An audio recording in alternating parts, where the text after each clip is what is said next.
Triathletes, this video is about coaching. If you have a coach, stay with me. If you don't have a coach, skip this video. So, are you buying a training plan from a coach, or is your coach preparing you for your race? How can you be sure that the plan you're getting is a personalized plan that makes you fast and resistant for that race that you have keyed for? Stay with me.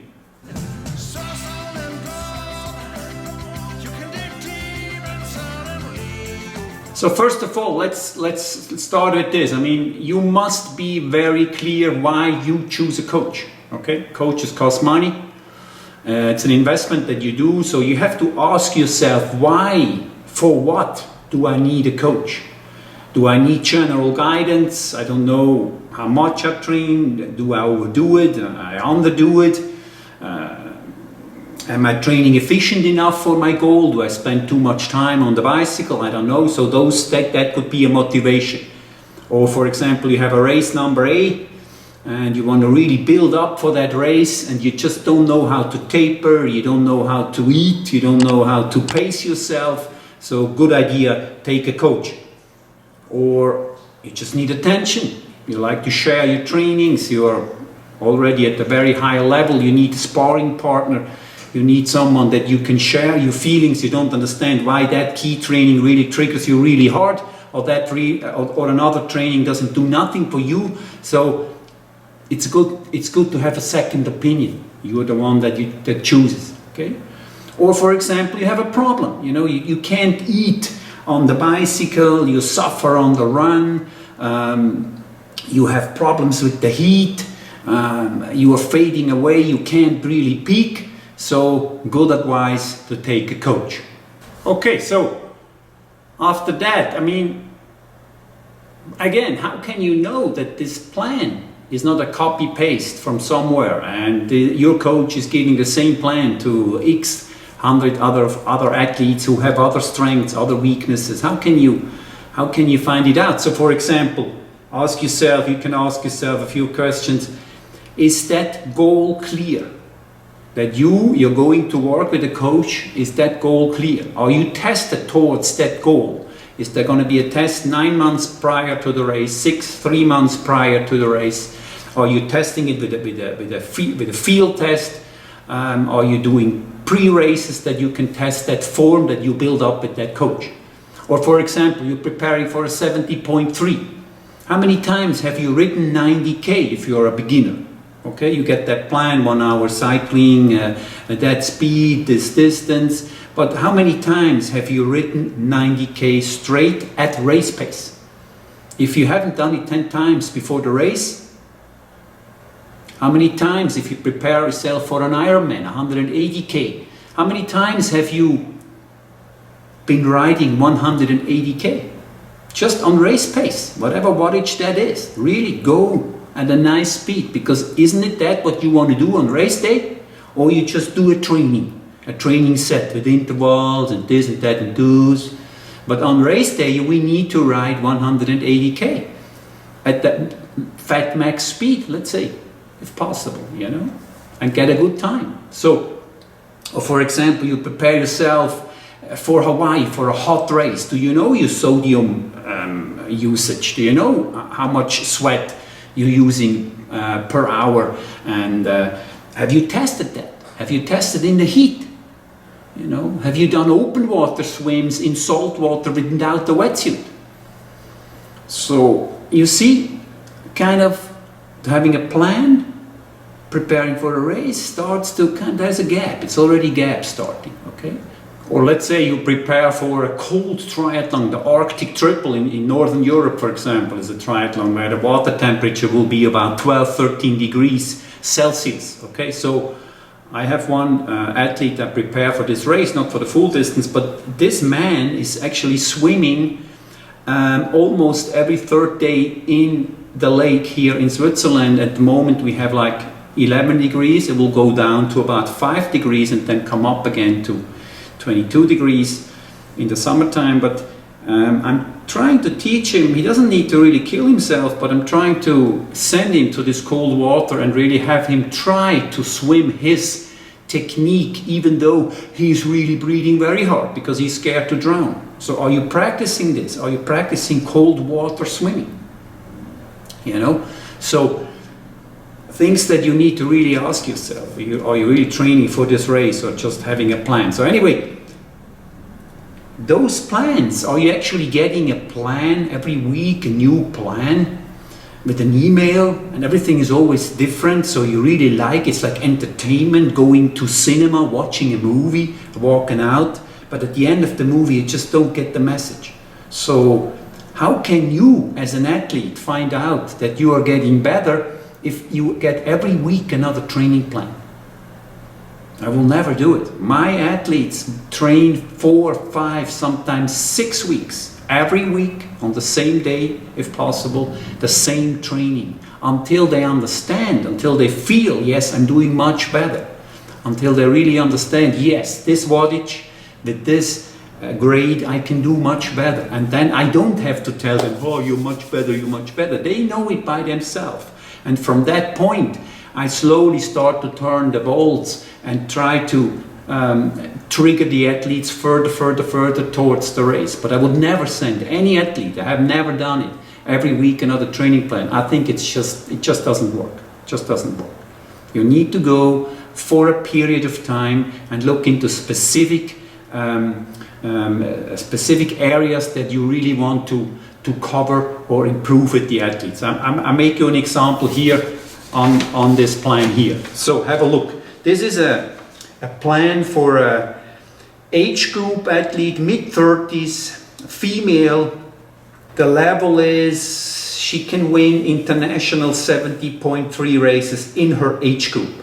So this plan at the moment is November plan that I'm working with her towards the race in New Zealand in November. Okay, let's have a look. We start with Monday.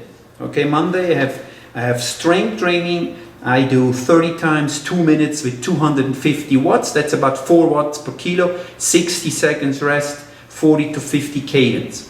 Tuesday she goes swimming 40 times 50 meters very fast. The first 7 seconds with fist, then release, relatively long rest, 30 seconds.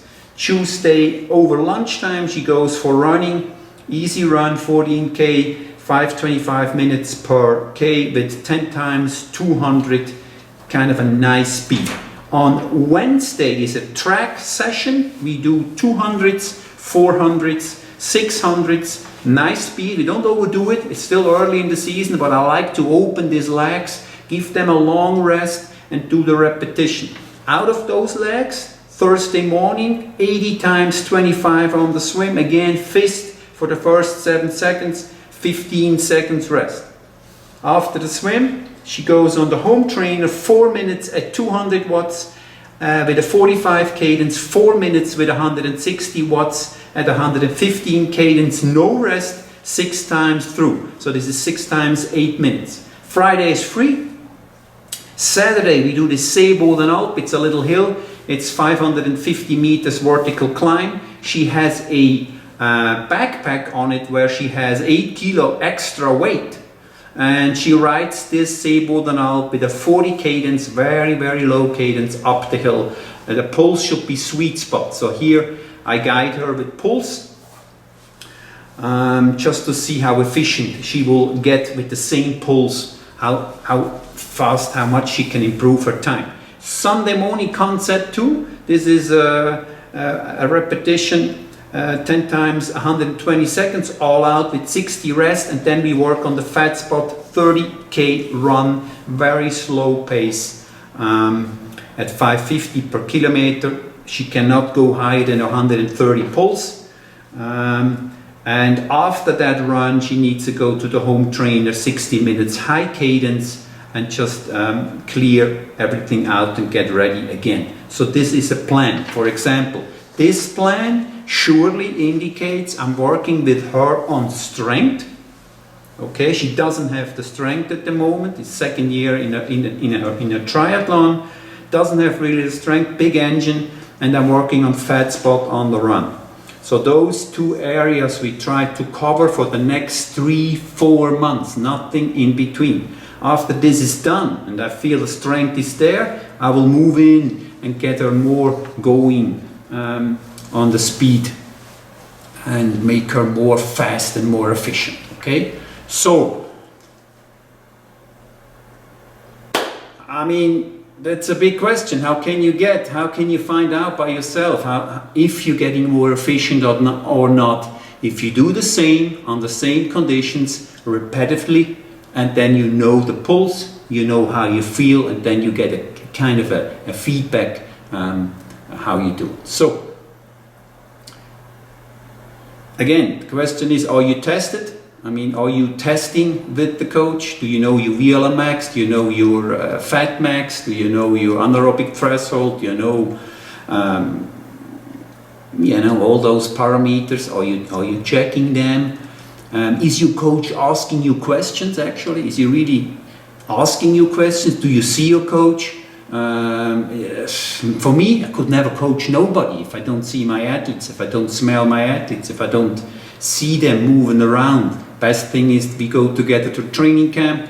I can see them between the lines. I read them. I know exactly how they tick. Big help for me. So without seeing an athlete, don't coach. Doesn't work. It doesn't work.